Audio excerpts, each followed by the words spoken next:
Hello বন্ধুরা, আমি এসে গেছি সুতপা আমার ছোট্ট একটা ভিডিও নিয়ে।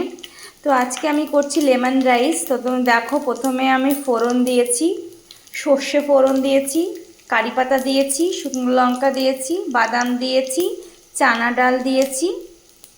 এবার এগুলো আমি ভাজছি। ভাজার পরে রাইস আছে, সেই রাইসটা আমি দিয়ে দেবো।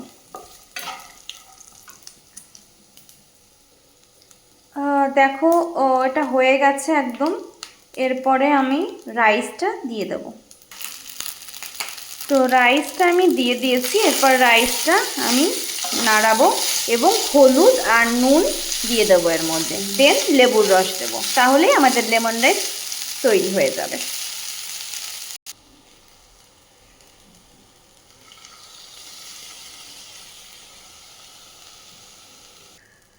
তো আমি নুন, হলুদ আর লেবুর রস দিয়ে দিয়েছি। আমার লেমন রাইস তৈরি হয়ে গেছে। এখন কেউ চাইলে ধনেপাতা দিয়েও দিতে পারেন, বাট আমি ধনেপাতা দিচ্ছি না, আমি এটাই টেস্ট করব। Thank you everyone.